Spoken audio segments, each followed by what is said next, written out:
লাইলাতুল কদর, এই কদরের রাতটা হচ্ছে এমন রাত যেটা খায়রুম মিন আলফি শাহর, হাজার মাসের চেয়েও সেরা। পবিত্র মাহে রমজানুল মোবারক মাস দেখতে দেখতে আমরা শেষ লগ্নে। 2023 সালের মাহে রমজানের শেষ আর মাত্র 10টি রোজা। সেই 10টি রোজা আপনারা কিভাবে পালন করবেন, কিভাবে ইবাদত করবেন, বাংলাদেশের তরুণ বক্তা মাওলানা মিজানুর রহমান আজহারীর বক্তব্য আপনারা শুনে নিন। লাইলাতুল কদর, এই কদরের রাতটা হচ্ছে এমন রাত যেটা খায়রুম মিন আলফি শাহর, হাজার মাসের চেয়েও সেরা।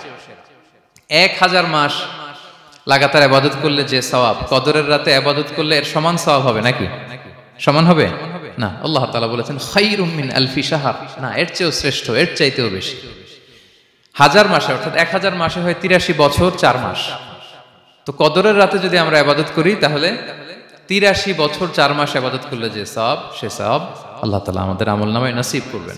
তো আমরা যেন এই কদরের রহমত বরকত থেকে যেন আমরা বঞ্চিত না হই। তো রাসূল সাল্লাল্লাহু আলাইহি ওয়াসাল্লামকে সান্ত্বনা দেওয়ার জন্য, যে হে নবী আপনি চিন্তিত হবেন না, বনি ইসরাইলের অনেক লোক 1000 বছর হায়াত পেয়েছে, শত শত বছর ইবাদত করেছে, জিহাদ করেছে, তারা হায়াত পেয়েছে বেশি কিন্তু তারা কদর পায়নি। আর আপনার উম্মতকে আমি হায়াত দিয়েছি কম কিন্তু তাদেরকে কদর দিয়েছি। সুবহানাল্লাহি বিহামদি, লাইলাতুল কদর দিয়েছি, যে কদরের রাত 1000 মাসের চেয়েও সেরা। তো এই কদরের রাতকে আবার লাইলাতুল মুবারাকাও বলা হয়েছে। ইন্না আনসালনাহু ফি লাইলাতিন মুবারাকা, এটা বরকতময় রাত। ফিহা ইউফরাকু কুল্লু আমরিন হাকিম, সব বিজ্ঞচিত প্রাজ্ঞচিত বিষয়ের ফয়সালা হয়। এটা বেসিক্যালি একটা বাজেট রাত বলা যায়। এ রাতে আগামী 1 বছরে আমাদের কি ঘটবে না ঘটবে আল্লাহ তাআলা এটার বাজেট করেন, এটাকে রিভাইজ করেন। সো এই রাতটা অনেক গুরুত্বপূর্ণ। তো এই কদরের রাত, এটা কবে, এটা স্পেসিফিক ছিল, মানে সুনির্দিষ্ট ছিল। রাসূল সাল্লাল্লাহু আলাইহি ওয়াসাল্লাম আমাদেরকে জানাতে চেয়েছিলেন কবে, কিন্তু রাসূল সাল্লাল্লাহু আলাইহি ওয়াসাল্লাম জানাতে পারেননি। সহিহ বুখারীতে এসেছে যে রাসূল সাল্লাল্লাহু আলাইহি ওয়াসাল্লাম খারাজান নবী সাল্লাল্লাহু আলাইহি ওয়াসাল্লাম লিয়ুখবিরানা বিলাইলাতিল কদর। উবাদা ইবনে সামিত রাদিয়াল্লাহু তাআলা আনহু বলেন, রাসূল সাল্লাল্লাহু আলাইহি ওয়াসাল্লাম আমাদেরকে জানাতে বের হয়েছিলেন যে কবে কদরের রাতটা। ফাতালাহা রাজুলান মিনাল মুসলিমিন, হঠাৎ মুসলমানদের মধ্য থেকে দুইজন ঝগড়া লাগলো, তর্ক লাগলো আর কি। রাসূল সাল্লাল্লাহু আলাইহি ওয়াসাল্লাম হঠাৎ করে ওই ঝগড়ার দিকে খেয়াল করলেন, ওইদিকে খেয়াল করে ওই তারিখটার কথা তিনি ভুলে গেলেন। ফারুফিআত, রাসূল সাল্লাল্লাহু আলাইহি ওয়াসাল্লাম বললেন আমার হৃদয় থেকে, অন্তঃকরণ থেকে এটাকে উঠিয়ে নেওয়া হলো। এখন আমি মনেই করতে পারছি না এটা কি 23 না 25 না 27 না 29, আমি মনে করতে পারছি না। এজন্য রাসূল সাল্লাল্লাহু আলাইহি ওয়াসাল্লাম বলেছেন যে তবে আমি এতটুকু মনে করতে পারছি, ফালতামিসুহা ফিল আশরিল আওয়াখিরি ফিল ফিত্রি, রমাদানের শেষ দশকের বেজর রাত্রিগুলোতে তোমরা কদর তালাশ করো। বেজর রাতে যদি তোমরা কদর তালাশ করো তাহলে এই কদর সুনিশ্চিতভাবে তোমরা পাবে। তো এই জন্য স্কলাররা সবসময় বলেন যে লাস্ট 10 days অফ রমাদান খুব গুরুত্বপূর্ণ, সবচেয়ে the cream time of Ramadan. I repeat, এটা রমাদানের একেবারে মাহেন্দ্রক্ষণ। এই 10 দিনের যে কোনো 10 রাতের যে কোনো রাত কদর হয়ে যেতে পারে, বিশেষ করে অড নাইটস গুলো 21, 23, 25, 27 এবং 29, যে কোনো দিন হয়ে যেতে পারে কদর। সো বুদ্ধিমানের কাজ হচ্ছে আমরা যেন রমাদানের শেষ 10 রাতে লাগাতার একইভাবে একই স্পিডে আমরা যেন ইবাদত করি। কোন রাতে বেশি করলাম, হয়তো 27-এর রাতে আমি খুব ভাব গাম্ভীর্য নিয়ে, খুব আবেগ নিয়ে ইবাদত করলাম, কিন্তু হয়ে যেতে পারে যে এবছর কদর ছিল 25-এর রাত, হতে পারে না? পারে। তো আমরা তো মিস করে ফেললাম। তো আমরা যেন মিস না করি। বুদ্ধিমানের কাজ হবে সমান তালে ইবাদত করা। এবং এটা এত গুরুত্বপূর্ণ, রাসূল সাল্লাল্লাহু আলাইহি ওয়াসাল্লাম এত এমফাসাইজ করে কোন রাতের কথা বলেনি। আরবি মাস অনুযায়ী 354টা রাতের মধ্যে সবচাইতে শ্রেষ্ঠ রাত, সবচাইতে শ্রেষ্ঠ রাত সূর্য ডোবার পর থেকে হাত্তা মাতলাইল ফাজর, ফজরের সূচনা লগ্ন পর্যন্ত শান্তিময় এ রাত, বরকতের এ রাত। রাসূল সাল্লাল্লাহু আলাইহি ওয়াসাল্লাম বলেছেন মান হুরিমা খায়রাহা ফাকাদ হুরিম, যে কদরের বরকত থেকে, খায়ের থেকে বঞ্চিত হলো সে আসলেই বঞ্চিত। হি ইজ দ্য লুজার, সে হতভাগা, সে পোড়া কপাল, সে বঞ্চিত। মান হুরিমা খায়রাহা ফাকাদ হুরিম, যে কদর পেল না সে হতভাগা। এখন আমরা কি হতভাগা হতে চাই? আমরা তো শুরুতে অনেক হোপফুল ছিলাম, এত এত ব্লেসিংস, এত এত বরকত, রহমতের ফলগুধারায় আমরা প্লাবিত হচ্ছি রমাদানে। তা আমরা তো হতভাগা হতে চাই না। তা আমরা যেন এই শেষ 10 দিন এক তালে আন্তরিকতার সাথে ঈমান ও ইহতিসাবা আমরা যেন ইবাদত করি। সম্মানিত ভাই এবং বোনেরা, তাহলে আমরা সৌভাগ্যশীলদের অন্তর্ভুক্ত হতে চাই, হতভাগা হতে চাই না। আমরা এবার একটু শুনবো যে রাসূলুল্লাহ সাল্লাল্লাহু আলাইহি ওয়াসাল্লাম কদরের রাতগুলোতে কি কি ইবাদত করতেন। আমি খুঁজে 5টা আমলের কথা পেয়েছি বিশেষভাবে, কমন যে আমলগুলো সেগুলো তো ছিলই, বিশেষভাবে 5টা কাজ রাসূল সাল্লাল্লাহু আলাইহি ওয়াসাল্লাম এই কদরের রাতে করতেন। 1 নম্বর কাজ হচ্ছে তিনি সারা রাত জেগে ইবাদত করতেন এবং পরিবারের লোকদেরকে ঘুমোতে দিতেন না, উঠিয়ে দিতেন। বছরের অন্য কোনো সময়ে সারা রাত জেগে আবাদত করার কোনো নজির রাসূল সাল্লাল্লাহু আলাইহি ওয়াসাল্লামের জীবনে ছিল না। সব রাতে ঘুমাতেন। আমি জোহর বারুতে একটা কনভেনশনে the daily routine of prophet সাল্লাল্লাহু আলাইহি ওয়াসাল্লাম একটা আলোচনা করেছিলাম, যেখানে রাসূল সাল্লাল্লাহু আলাইহি ওয়াসাল্লামের দৈনন্দিন জীবনের রুটিন আলোচনা করেছিলাম। সেখানে আমরা বলেছি যে রাসূল সাল্লাল্লাহু আলাইহি ওয়াসাল্লামের দৈনন্দিন অভ্যাস ছিল তিনি এশার পরেই তাড়াতাড়ি ঘুমিয়ে পড়তেন আর মিড নাইটে উঠতেন। রাসূল সাল্লাল্লাহু আলাইহি ওয়াসাল্লামের কর্মদিবস শুরু হতো মিড নাইটে। আমাদের তো সকালে আরো অনেক পরে শুরু হয়। রাসূল সাল্লাল্লাহু আলাইহি ওয়াসাল্লামের কর্মদিবস শুরু হতো বেসিক্যালি মিড নাইটে। এশার পরে কথাবার্তা না বলে আগে ঘুমোতে যেতেন, মিড নাইটে উঠতেন, কিন্তু ঘুমাতেন। ঘুম ছাড়া রাত কাটাতেন না। সারা বছরের এটা ছিল যে এশার পর পরে ঘুমোতে যেতেন, except the last 10 days of Ramadan. রমাদানের শেষ 10 রাতে রাসূল সাল্লাল্লাহু আলাইহি ওয়াসাল্লাম ঘুমাতেন না। এই 10 দিনের ব্যাপারেই পাওয়া যায় সারা রাত জেগে তিনি ইবাদত করতেন। আম্মা জান আয়েশা রাদিয়াল্লাহু তাআলা আনহা বলেন, ইযা দাখালাল আশরু আহিয়াল লাইলা ওয়া আইকাযা আহলা ওয়া জাদ্দা ওয়া শাদ্দাল মিজার। রমাদানের শেষ দশক যখন আসতো, রাসূল সাল্লাল্লাহু আলাইহি ওয়াসাল্লাম সারা রাত জেগে ইবাদত করতেন। পরিবারের সদস্যদেরকে জাগিয়ে তুলতেন, স্ত্রীদের ঘুমাতে দিতেন না, জাগিয়ে তুলতেন। ফাতেমা রাদিয়াল্লাহু তাআলা আনহার ঘর পাশেই ছিল, তাদেরকে যে জাগাতেন এবং নিজে সারা রাত ইবাদত করতেনই। জাদ্দা ওয়া শাদ্দাল মিজার, খুবই বলিষ্ঠ ভাবে, খুব মজবুত ভাবে কোমরে গামছা বেঁধে নামার একটা এক্সপ্রেশন এখানে দেওয়া হয়েছে। মিজার, ইজহার মানে হচ্ছে বাংলা করলে হয় লুঙ্গি। লুঙ্গি আমরা যখন খুব শক্ত কোনো কাজ করতে যাই তখন তারা কি করে, খুব টাইট করে লুঙ্গিটা বাঁধে। তার মানে বোঝানো হচ্ছে রাসূল সাল্লাল্লাহু আলাইহি ওয়াসাল্লাম কোমরে ভালো করে লুঙ্গি বেঁধে বা গামছা বেঁধে আটকাট বেঁধে নামতেন শেষ 10 দিনের জন্য। এই সময় তিনি মানে কাউকে কেমন যেন চিনতেন না, সবসময় ইবাদতে মগ্ন থাকতেন। এটা আমরা করতে পারি যে শেষ 10 দিনে, আর যেহেতু 3 দিন বাকি, আমরা একটা স্পেশাল প্ল্যান করতে পারি যে আমরা আমাদের সর্বোচ্চটুকু উজাড় করে দিয়ে লাস্ট 10 days অফ রমাদানের এই বরকত আমরা হাসিল করব, এটা যেন আমাদের মিস না হয়। তাহলে এটা আমরা একটা পেলাম। 2 নাম্বার হচ্ছে ইতিকাফ করা।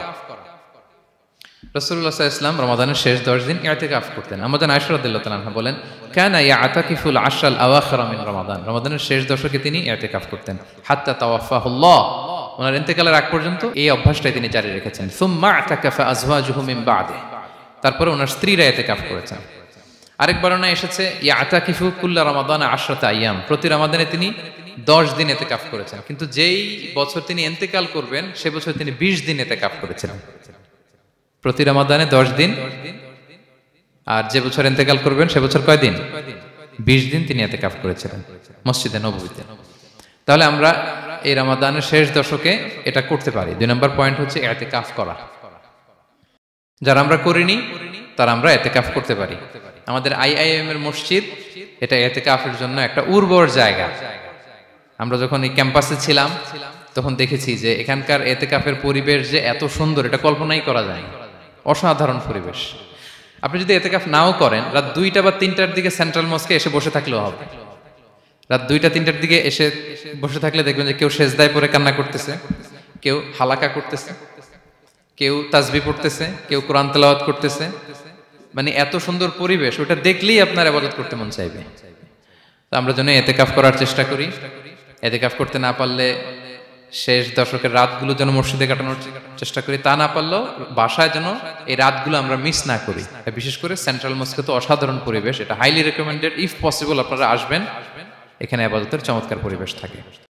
3 নাম্বার হচ্ছে রাসূল সাল্লাল্লাহু আলাইহি ওয়াসাল্লাম এবং জিবরাইল আলাইহিস সালাম যৌথভাবে কোরআন রিভিশন করতেন। খুব ইন্টারেস্টিং। সারা বছর যেটা নাজিল হতো, রমাদানে জিবরাইল আলাইহিস সালাম রাসূল সাল্লাল্লাহু আলাইহি ওয়াসাল্লামকে শোনাতেন, রাসূল সাল্লাল্লাহু আলাইহি ওয়াসাল্লাম আবার জিবরাইল আলাইহিস সালামকে শোনাতেন। সহিহ বুখারীর বর্ণনা, কানা জিবরিলু ইয়ালকাহু ফি কুল্লি লাইলাতিন মিন রমাদান ফায়ুদারিসুহুল কুরআন। প্রতি রমাদানের প্রতি রাতে এসে রাসূল সাল্লাল্লাহু আলাইহি ওয়াসাল্লামের সাথে কোরআন মুদারাসা করতেন। সহিহ মুসলিমের বর্ণনায়, আন্না জিবরিল কানা ইউআরিদুহু বিল কুরআন কুল্লা আমিন মাররা। প্রতি বছর রমাদানে একবার শোনাতেন বা শুনিয়েছেন। যে বছর তিনি ইন্তেকাল করবেন তিনি 2 বার শুনিয়েছিলেন। আরাদা ইউআরিদু, মানে এটা ফ্রম বোথ সাইড। আরবি শব্দটা এমন যে জিবরাইল আলাইহিস সালাম শোনাতেন, এরপর রাসূল সাল্লাল্লাহু আলাইহি ওয়াসাল্লাম জিবরাইল আলাইহিস সালামকে শোনাতেন। কোরআন রিভিশন করা। তো এই শেষ দশকের রাতগুলোতে আমরা যেন বেশি বেশি কোরআন পড়ি। কোরআন তেলাওয়াত, কোরআনিক রিসাইটেশন হতে পারে, কোরআনের অর্থ পড়া হতে পারে, তাদাব্বুরে কোরআন হতে পারে, কোরআনের হালাকায় জয়েন করা হতে পারে। ইন ইটস এনি ফর্ম আমরা যেন কোরআনের সাথে অ্যাটাচমেন্টটা বাড়াই লাস্ট 10 days অফ রমাদানে। 4 নাম্বার কিয়ামুল লাইল করা। রাসূল সাল্লাল্লাহু আলাইহি ওয়াসাল্লাম কিয়ামুল লাইল করতেন এবং কিয়ামুল লাইল শব্দটাকে রাসূল সাল্লাল্লাহু আলাইহি ওয়াসাল্লাম কদরের সাথে জুড়ে দিয়েছেন। সহিহ বুখারীর বর্ণনায় তিনি বলেছেন, মান কামা লাইলাতুল কদরি ঈমানা ওয়া ইহতিসাবা গুফিরা লাহু মা তাকাদ্দামা মিন যামবি। কদরের রাতে যে কিয়ামুল লাইল করে বিশ্বাস নিয়ে এবং নাজাতের প্রত্যাশা নিয়ে তার পূর্বের সমস্ত গুনাহ আল্লাহ তাআলা ক্ষমা করে দিবেন। তাহলে কিয়ামুল লাইলটা রাসূল সাল্লাল্লাহু আলাইহি ওয়াসাল্লাম বিশেষভাবে কদরের রাতের সাথে সম্পৃক্ত করেছেন। আমরা যেন প্রতি রাতে কিয়ামুল লাইল করি, লম্বা সময় যেন দাঁড়িয়ে থাকি, লম্বা সময় কোরআনিক রিসাইটেশন করি দাঁড়িয়ে থেকে, লম্বা সময় রুকু, লম্বা সময় সিজদা, স্পেশালি সিজদা। আকরাবু মা ইয়াকুনুল আবদু মির রাব্বিহি ওয়া হুয়া সাজিদ ফাআকসিরু ফিহি দুআ। বান্দা যখন সিজদায় থাকে আল্লাহ সবচেয়ে কাছে থাকে। তো আমরা তো আল্লাহর সবচেয়ে কাছে যেতে চাই এই ক্রিম টাইমটাতে, কি বলেন? আমরা যেন লম্বা সময় সিজদাতে থাকি। কিন্তু আমাদের অনেকের যেটা হয়, নামাজে তাড়াহুড়ো, অনেকের সব ব্যস্ততা যখন নামাজে দাঁড়াই এরকম হয়ে যায়। রাসূল সাল্লাল্লাহু আলাইহি ওয়াসাল্লামের সালাত যদি আমরা খেয়াল করি, বিশেষ করে কিয়ামুল লাইলে এত যে সুন্দর ছিল। আম্মাজান আয়েশা রাদিয়াল্লাহু তাআলা আনহাকে জিজ্ঞেস করা হয়েছিল যে, হে আম্মাজান, রাসূল সাল্লাল্লাহু আলাইহি ওয়াসাল্লামের কিয়ামুল লাইল কেমন ছিল, কিভাবে কিয়ামুল লাইল করতেন? আম্মাজান আয়েশা দেখেন ওনার এক্সপ্রেশনটা কত সুন্দর। তিনি বলেছেন, ফালা তাসআল আন হুসনিহিন্না ওয়া তুলিহিন্না।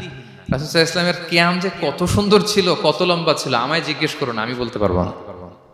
আমরা অনেক সময় যখন খুব বেশি চমৎকার কিছু হয় তো আমরা কি বলি, ভাই এত সুন্দর ছিল, আমি বোঝাতে পারবো না। এরকম বলি না যে এত অসাধারণ, আমি বলে বোঝাতে পারবো না। বাংলাতেও কিন্তু আমরা বলি এত চমৎকার, বলে বোঝাতে পারবো না, শব্দের বুননে, ভাষার বুননে আমি ফুটিয়ে তুলতে পারবো না। তো আম্মাজান আয়েশা এটাই বলেছিলেন, ফালা তাসআল আন হুসনিহিন্না ওয়া তুলিহিন্না। রাসূল সাল্লাল্লাহু আলাইহি ওয়াসাল্লামের রাতের নামাজ কিয়ামুল লাইল যে কত সুন্দর ছিল, কত দীর্ঘ ছিল, লম্বা ছিল, আমায় জিজ্ঞেস করো না, আমি বলে বোঝাতে পারবো না। সুবহানাল্লাহি ওয়া বিহামদি। আমরা যেন লম্বা সময় কিয়ামুল লাইল করি। আম্মাজান আয়েশা রাদিয়াল্লাহু তাআলা আনহা আরো বলেন, কানা ইয়াকুমু মিনাল লাইলি হাত্তা তাতাফাত্তারা কদামা। এত দীর্ঘ সময় দাঁড়িয়ে থাকতেন, থাকতে থাকতে ওনার পা ফুলে যেত, পা দুটো ফুলে যেত। আপনিও দীর্ঘ সময় দাঁড়িয়ে দেখেন যে পায়ে ঝিম ধরে যাবে, পা ফুলে যাবে, এটা করতেন রাসূল সাল্লাল্লাহু আলাইহি ওয়াসাল্লাম। তো আম্মাজান আয়েশা বলেন, ইয়া রাসূলুল্লাহ লিমা তাসনাউ হাযা ওয়া ক্বাদ গুফিরা লাকা মা তাকাদ্দামা মিন যামবিকা মা তাআখার। আপনি এত কষ্ট কেন সহ্য করেন নিজের দেহের উপরে? আপনার তো আগের পরের সব গুনাহই মাফ। আদত তো রাসূল সাল্লাল্লাহু আলাইহি ওয়াসাল্লামের গুনাহই নেই, তিনি নিষ্পাপ। এত কষ্ট কেন করেন? আপনার আগের পরের সবই তো মাফ করে দেয়া হয়েছে, কেন করেন? রাসূল সাল্লাল্লাহু আলাইহি ওয়াসাল্লাম উত্তর করেছেন, আফালা উহিব্বু আন আকুনা আবদান শাকুরা। আয়েশা, আমি কি শুকরগুজার বান্দা হতে পছন্দ করব না? আল্লাহ তাআলা আমাকে তার রহম এবং করমে সব মাফ করে দিয়েছেন, কিন্তু আমি কি শুকরগুজার হব না? আমি কি আমার রোলটা প্লে করব না? আমি কি নিজেকে সঁপে দেব না আল্লাহ তাআলার কাছে জায়নামাজে? তো এটা ছিল সংক্ষেপে রাসূল সাল্লাল্লাহু আলাইহি ওয়াসাল্লামের কিয়ামুল লাইলের ধরন। এভাবে তিনি দীর্ঘ সময় কিয়ামুল লাইল করতেন। আমরা যেন এটা করি। সেন্ট্রাল মস্কে কিয়ামুল লাইল এবছর নিশ্চয়ই হচ্ছে, আমরা যেন অংশগ্রহণ করি। 5 নম্বরে রাসূল সাল্লাল্লাহু আলাইহি ওয়াসাল্লাম দোয়া করতেন। এই কদরের রাতগুলোতে খুব বেশি বেশি দোয়া করতেন। দোয়া নিয়ে আমরা একটা জুমার খুতবা দিয়েছিলাম, সেখানে আমরা বলেছিলাম যে দোয়া হতে হবে খুব আন্তরিক দোয়া, রোবোটিক দোয়া যেন না হয়। আপনার আবেগ, ভালোবাসা, মনের মাধুরী মিশিয়ে, চোখের পানি মিশিয়ে, অশ্রু সিক্ত করে এই দোয়াটা করতে হবে, তাহলে সে দোয়া আল্লাহর কাছে কবুল হবে। আমরা যেন আমাদের ভাব, আবেগ সব ঢেলে দিতে পারি আমাদের দোয়াতে, আমাদের সিজদায়, আমাদের কিয়ামুল লাইলে। এবং যে কোনো ভাষায় কোরআনিক দোয়াগুলো রেকমেন্ডেড, হাদিসের মাসুরগুলো রেকমেন্ডেড। তাছাড়া আপনার নিজের ভাষায় আপনার কি চাওয়া, আপনার কি আকাঙ্ক্ষা, আপনার মনের কষ্ট, যাতনা সবকিছু আপনি আল্লাহ তাআলার কাছে পেশ করুন। এবং আম্মাজান আয়েশা জিজ্ঞেস করেছিলেন, ইয়া রাসূলুল্লাহ, আমি যদি কদর পেয়ে যাই আমি কি বলবো এ রাতে? মা আদউ, কি দোয়া করব? রাসূল সাল্লাল্লাহু আলাইহি ওয়াসাল্লাম বললেন, তাকুলিন, আয়েশা তুমি বলবে, আল্লাহুম্মা ইন্নাকা আফুউন তুহিব্বুল আফওয়া ফাআফু আন্নী। আয়েশা তুমি যদি কদরের রাত পেয়ে যাও এটা বলবে, হে আল্লাহ আপনি ক্ষমাশীল, আল্লাহ আপনি ক্ষমাকে পছন্দ করেন, আল্লাহ তাই আপনি আমায় ক্ষমা করেন। হে আল্লাহ আপনি ক্ষমাশীল, আপনি ক্ষমাকে পছন্দ করেন, আল্লাহ আপনি আমাকে ক্ষমা করেন। এই দোয়াটা আমরা যেন বেশি বেশি করি। আমার সাথে সাথে সবাই একটু পড়ুন মেহেরবানি করে, আল্লাহুম্মা ইন্নাকা আফুউন তুহিব্বুল আফওয়া ফাআফু আন্নী। আল্লাহুম্মা ইন্নাকা আফুউন তুহিব্বুল আফওয়া ফাআফু আন্নী। হে আল্লাহ আপনি ক্ষমাশীল, আপনি ক্ষমা করাকে পছন্দ করেন, আল্লাহ আমাকে ক্ষমা করেন। আমরা আমাদের নিজেদের ভাষায় অনেক দোয়া করতে পারবো, কিন্তু রাসূল সাল্লাল্লাহু আলাইহি ওয়াসাল্লামের শেখানো দোয়াগুলো এটা হচ্ছে মানে very precise in wording but comprehensive in meaning. এটার অর্থ, এটার আবেদন এটা অনেক বেশি। আমি অনেক 10টা 20টা বাক্য বলে এত সুন্দর কথা মিলাতে পারবো না। রাসূল সাল্লাল্লাহু আলাইহি ওয়াসাল্লাম যেটা শিখিয়ে দিয়েছেন, আগে আল্লাহর প্রশংসা করলাম, আল্লাহ আপনি ক্ষমাশীল, আবারও প্রশংসা, আল্লাহ আপনি তো ক্ষমা করাকে পছন্দ করেন, যেটা আপনি পছন্দ করেন না ওইটা তো চাচ্ছি না। যেটা আপনার পছন্দ, যেটা আপনি করতে ভালোবাসেন, গাফিরিজ যামবি ওয়া কাবিলিত তাওব, আপনি ক্ষমা করাকে পছন্দ করেন, তওবা কবুলকে আপনি পছন্দ করেন, তো সেটাই তো চাচ্ছি আপনার কাছে, আপনি আমার তওবা কবুল করুন, আল্লাহ আপনি আমাকে ক্ষমা করুন। সো এই দোয়াটা প্রত্যেক রাতে যেন আমরা বেশি বেশি করি সম্মানিত সুধী। এবং এই যে রিমাইন্ডারগুলো শুনলাম, এটা রমাদানের পরেও যেন আমরা অব্যাহত রাখি। আমরা নাম দিয়েছি যে gear up for a great Ramadan. আমাদের এবাদতের যে ধারাবাহিকতা, এই গতিটাকে আরেকটু গিয়ার আপ করা, আরেকটু পুশ করা, নিজেকে আরেকটু এক্সট্রা ড্রাইভ দেওয়া। এই শেষ মুহূর্তে মাত্র 13টি দিন আমাদের হাতে আছে, আমরা যেন আরেকটু ইফোর্ট দেই, আমরা যেন আরেকটু ড্রাইভ দেই, যাতে করে আমরা আল্লাহ তাআলার আরো নিকটবর্তী হতে পারি। এবং এই রমাদানে আমরা যা শিখলাম, যেটা করলাম, এটার ইম্প্যাক্ট যেন রমাদানের পরেও আমাদের মধ্যে থাকে। আমাদের অনেকের এটা হয় যে রমাদানে আবেগে অনেক আলোচনা শুনে, ক্ষমার মাস এটা জেনে এত আবাদত, রমাদান নাই আবাদতও নাই, এরকম হয়ে যায়। এটা যেন না হয়, বরং এটার একটা পরশ যেন আমাদের হোল দ্য ইয়ার লং থাকে। আরব শায়েখরা বলেন যে কুন রব্বানি লা তাকুন রমাদানি, রব্বানি হও, রমাদানি হও না। মানে রমাদান আসছে, তুমি রমাদান কেন্দ্রিক আবাদত নিয়ে অনেক উচ্ছ্বাস, কিন্তু রমাদান শেষ, আবাদত শেষ, এমনটা যেন না হয়। রমাদানের পরেও সে মেহেরবান আল্লাহ তাআলা কিন্তু আমাদের জন্য আছেন। তিনি প্রতি রাতে শেষ রাতে নেমে আসেন, এসে ডাকতে থাকেন, কার ক্ষমা লাগবে ক্ষমা চাও, ক্ষমা করব। কে বিপদে পড়েছ বলো, আমি উদ্ধার করব। তো তিনি আরশের উপর থেকে প্রথম আসমানে নেমে আসলেন দেওয়ার জন্য। আমি ঘুম থেকে জাগতে পারলাম না, নেয়ার জন্য। এটা হইলো? প্রাইম মিনিস্টার আনোয়ার ইব্রাহিম আমাকে একটা অ্যাওয়ার্ড দিবে, লেটস সে হোটেল ইন্টারকন্টিনেন্টাল, উনি এসে বসে আছে, বাট আমি যেতে পারিনি। এটা হয় না। আল্লাহ তাআলা প্রতি রাতে শেষ রাতে এসে বলেন কার কি লাগবে দাও। তিনি নেমে আসেন বা বিশেষ মনোনিবেশ করেন প্রথম আসমানে এসে, কিন্তু আমরা যে নিব সেই সময়টুকু আমাদের হয় না। আমরা এতটা গাফেল যেন না হই, আমরা যেন একটু পুশ করি। বড় কিছু পেতে হলে নিজেকে পুশ করতে হয়, এক্সট্রা একটা ড্রাইভ দিতে হয়। সম্মানিত শুধু 17টা দিন কি করলাম একটু রিভাইজ করি, যোগ বিয়োগ করি নিজের সাথে নিজে, যে প্ল্যানটা নিয়ে রমাদান শুরু করলাম ওইরকম কিয়ামুল লাইল করতে পারলাম কিনা, ওইরকম চ্যারিটি করতে পারলাম কিনা, রেসাইটেশন করতে পারলাম কিনা, একটু যেন নিজের সাথে নিজে বোঝাপড়া করি, একটু যেন রিভাইজ করি এবং নিজেকে যেন একটু পুশ করি। সম্মানিত শুধু এই ছিল সংক্ষিপ্ত আলোচনা। আমি 30 সেকেন্ডসে পুরো আলোচনাটা আবার একটু যারা পরে এসেছেন একটু রিভাইজ করে নেই। আমি শুরুতে এভাবে শুরু করেছিলাম যে রমাদান এটা হচ্ছে it's a month of hope, এটা আশা জাগা নিয়ে একটা মাস। এই মাসের যে রহমত বরকতের যত যত হাদিস কোরআনের আয়াতগুলো আমরা বলেছি, এগুলো শুনলে আমাদের মধ্যে একটা আশা জাগে, আশাবাদী হয়ে ওঠে যে আমার এই মাস আমার মুক্তির মাস, আমি মুক্তি পাবো। কিন্তু at the same time it's a month of warning, এটা আবার সতর্কতার মাস। রাসূলুল্লাহ সাল্লাল্লাহু আলাইহি ওয়াসাল্লাম বলেছেন রোজা রেখে যে মিথ্যা ছাড়লো না, পাপ ছাড়লো না, তার ধ্বংস। আবার 3 বার তিনি আমিন বলেছেন। বেসিক্যালি এটা একটা বদদোয়া যে মান আদরাকা রমাদান ওয়া লাম ইগফার লাহ, যে রমাদান পেয়েও নিজের গুনাহ ক্ষমা করতে পারলো না, তার ধ্বংস। সো আমরা আশাবাদী হব। আল ঈমানু বাইনাল খাউফি ওয়ার রাজা, বিশ্বাস হচ্ছে আমার মধ্যে ভীতিও কাজ করবে, আবার আমার মধ্যে একটা হোপ থাকবে, এটাই ঈমান। সো আমরা যেন এই ওয়ার্নিং গুলো আমাদের মাথায় রাখি যে আমরা যেন আল্লাহর নৈকট্যপ্রাপ্ত বান্দা হতে পারি, ক্ষমাপ্রাপ্তদের অন্তর্ভুক্ত যেন আমরা হতে পারি।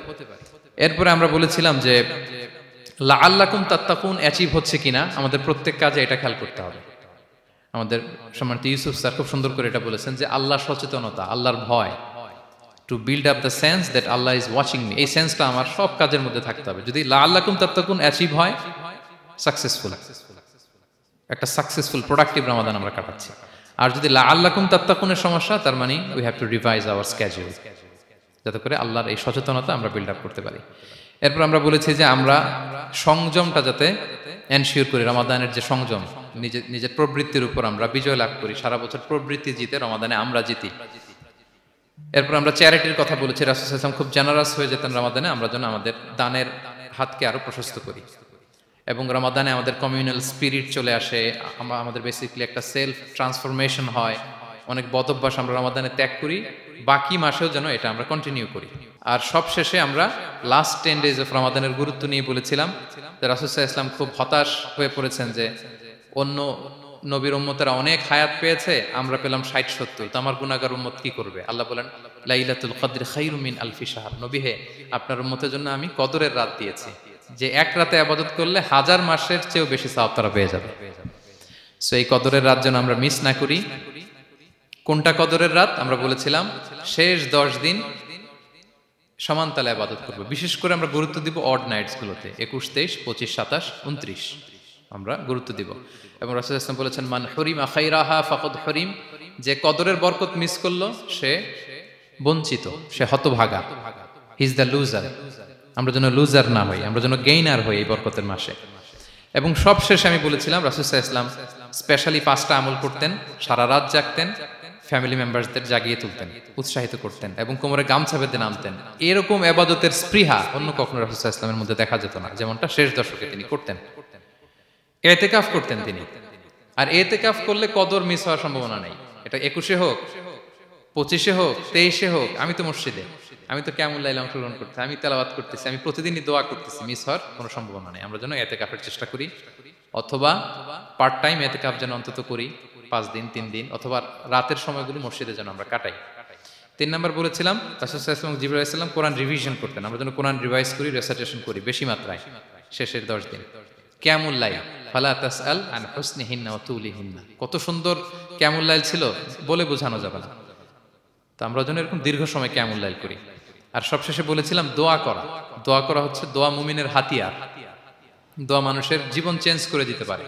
চাওয়ার মতো চাইলে আল্লাহ ফেরান না, আল্লাহ তো দেওয়ার জন্যই বসে আছেন। আমরা যেন কায়মনো বাক্যে আল্লাহ তাআলার কাছে চাই, অশ্রুসিক্ত নয়নে যেন আমরা চাই। অনুতপ্ত বান্দার চোখের পানির ফোঁটা আল্লাহর কাছে খুব প্রিয়। 2 ফোঁটা আল্লাহর কাছে সবচেয়ে প্রিয়, জিহাদের ময়দানে মুজাহিদের রক্তের ফোঁটা আর অনুতপ্ত বান্দার চোখের পানির ফোঁটা। বান্দা অনুতপ্ত হয়ে, রিপেন্টেন্ট হয়ে চোখের পানি ছেড়ে যখন কাঁদে আর দোয়া করে, ওই চোখের পানি চোখ বেয়ে, নাকের ডগাবে, মাটিতে পড়ার আগেই আল্লাহ তার সব গুনাহ মাফ করে দেয়। আমরা যেন সেই অনুতপ্ত বান্দাদের কাতারে শামিল হতে পারি। রাসূল সাল্লাল্লাহু আলাইহি ওয়াসাল্লাম যেভাবে কিয়ামুল লাইল করতে আমাদেরকে উৎসাহিত করেছেন, আমরা যেন সেভাবে কিয়ামুল লাইল করতে পারি। আমাদের প্রতিটি কাজের মধ্য দিয়ে লাআল্লাকুম তাত্তাকুনের যে অ্যাচিভমেন্ট, সেটা যেন আমাদের হাসিল হয়। এবং এই রমাদানকে যেন আমরা আমাদের জীবনের সর্বশেষ রমাদান মনে করি। আমাদের চিফ ইমাম অফ সেন্ট্রাল মস্ক, ইমাম রমাদান সুবকি, নামাজের আগে একটা সুন্দর কথা বলেন যে perform this Salah as if this is your last and final prayer. এমনভাবে নামাজে দাঁড়াও, মনে করো এটাই হতে পারে জীবনের শেষ নামাজ। রাসূল সাল্লাল্লাহু আলাইহি ওয়াসাল্লাম এটাই বলেছেন।